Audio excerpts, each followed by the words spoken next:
Hey guys, it's Foxdrop with a video on Stonewall's tier list. Now if you don't know who Stonewall is, he's a pretty knowledgeable jungle theory crafter in the League of Legends, and he's released his new tier list, which is basically what he thinks of the different junglers, what position he thinks they are in their utility, how useful they are and stuff like that. I just thought first off, the purpose of this video is kind of like twofold, just really to get you guys aware of this tier list if you aren't already, because I'm sure a lot of you would be interested in this. And secondly, I just wanted to weigh in my insights a little bit. And first, I don't want to say that Stonewall's, dumb or anything like that.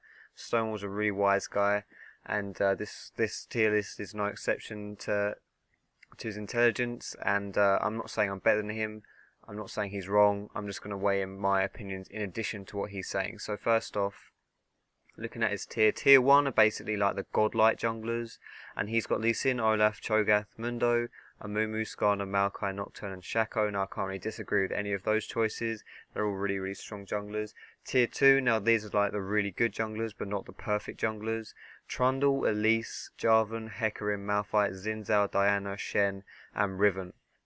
Now there are kind of two things I want to mention here, and that is that first off, I would put Xin Zhao in tier 1. I think Xin Zhao is a better jungler than some of those mentioned in that are in tier 1. I think Xin's better than them. And also in tier 3, Kayle is actually put in tier 3, and I would have her higher than that. I'd have her in at least tier 2, maybe even tier 1, because really Kayle is like sleeper OP. She's so good right now. She's a really strong jungler. So I think Kayle deserves to be slightly higher than tier 3. And those tier 3 junglers are like good junglers, just not amazing junglers. And I think Kayle deserves to be a bit higher, and also the same with Xin Zhao.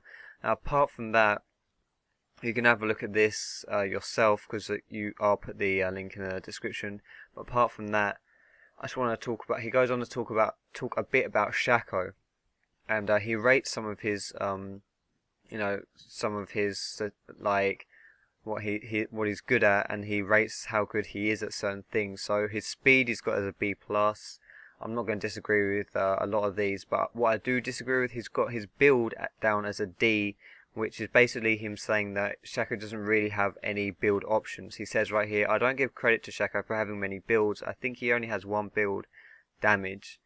I think that is incorrect. Like I just think that's flat out not true. Like I think Shaco has loads and loads of build routes.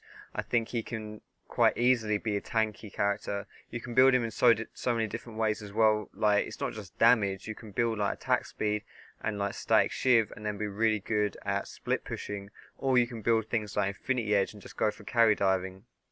I mean, there are loads of different build options you can have on Shaco. So I think that's not really giving Shaco much credit right there. I think he deserves to be a bit higher rated. And also his transition, basically how good he is in late game, he's got him down as a C. And I wouldn't really disagree with the grading itself. Like he's not great. It's a misconception that Shaco's awful in team fights and awful in late game. But his kind of wording on it, I think, is a bit iffy. Like he says, at the very most he can split push, so he stayed at C rank. So basically he's saying the best that Shaco can do, like transitioning into late game, is split push, and I think that is not really correct. I think, well, if any of you have like watched my Shaco guide, then you'll know my opinions on Shaco's role towards late game. Just split pushing on Shaco late is just you're not pigeonholed into that role whatsoever. It's a playstyle choice. You can do that, but you don't have to do it at all. You can do team fights all day long.